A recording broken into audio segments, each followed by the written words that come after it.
Halo, selamat datang. Kali ini kita bakal ngulik sesuatu yang keren banget dari kitab Kejadian.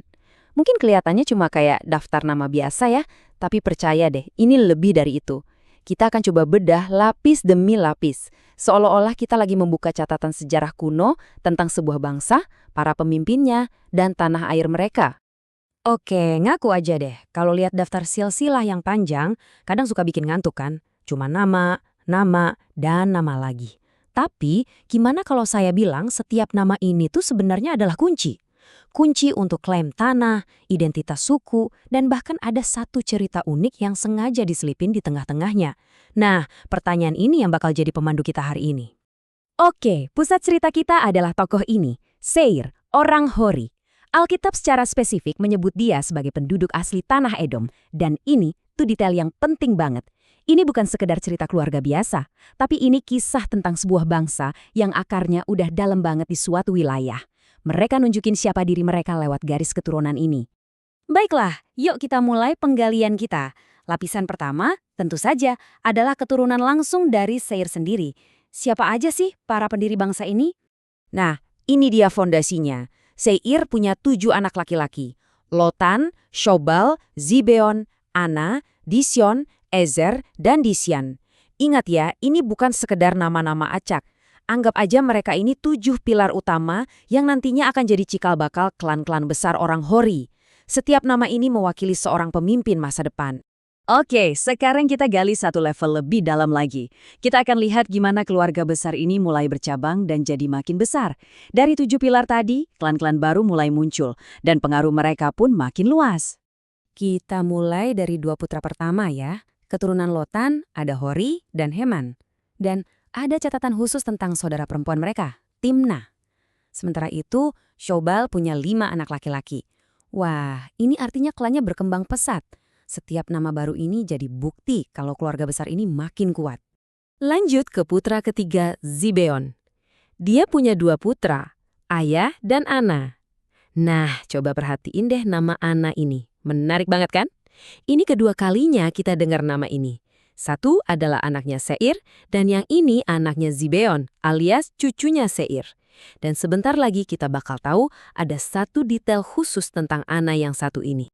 Nah, tepat di sini nih. Alur daftar nama yang lurus-lurus aja tiba-tiba berhenti. Di tengah lautan silsilah, penulisnya seolah-olah menekan tombol pause buat ngasih kita satu cuplikan cerita pendek. Ini aneh, tapi pasti disengaja. Apa sih yang begitu spesial dari salah satu cucu Seir ini sampai kisahnya harus diabadikan? Dan ini dia jawabannya, sebuah momen penemuan yang luar biasa. Waktu lagi ngerjain tugas biasa, yaitu ngangon keledai, Ana malah nemuin mata air panas. Coba bayangin, di tengah padang gurun yang kering kerontang, nemu sumber air itu udah kayak nemu harta karun, apalagi air panas. Penemuan ini bukan cuma soal air, tapi soal kelangsungan hidup dan kemakmuran. Inilah prestasi yang bikin nama Ana layak dicatat selamanya. Oke, kita balik lagi ke daftar silsilahnya. Kita lanjut dengan Ana, anaknya Seir. Dia punya anak laki-laki namanya Disyon dan anak perempuan namanya Oholibama. Nah, si Disyon ini kemudian punya 4 anak lagi yang bikin garis keturunan ini makin panjang. Dan untuk melengkapi peta keluarga ini, kita sampai di 2 putra terakhir Seir. Ezer punya 3 putra, dan Disyan punya 2, yaitu Uz dan Aran. Dengan ini, kita udah berhasil memetakan seluruh generasi kedua dari bangsa Hori yang dicatat di sini. Jadi, setelah kita lihat semua nama-nama tadi, sekarang kita sampai ke inti persoalannya. Ternyata daftar ini punya fungsi ganda. Ini bukan cuma soal siapa bapaknya siapa, tapi lebih penting lagi, ini soal siapa yang jadi pemimpin. Teks ini akan ngasih tahu kita fungsi sebenarnya dari daftar ini. Yuk kita lihat gimana Alkitab merangkum semuanya. Di bagian inilah kita jadi paham gimana daftar nama tadi sebenarnya adalah struktur pemerintahan bagi masyarakat Hori.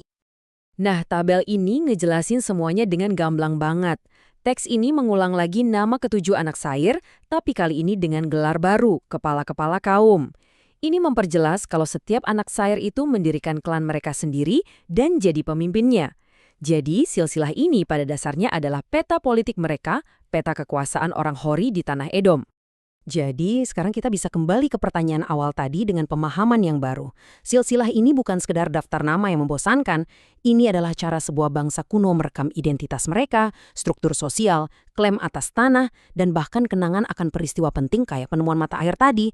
Ini bikin kita mikir juga ya, dari jutaan cerita yang ada, kisah mana sih yang kita pilih untuk dicatat dan kita wariskan? Ikuti, komen, dan share sajian ini agar semakin banyak orang yang terberkati. Ikuti terus SPJ_Alkitab. Terima kasih sudah menyimak.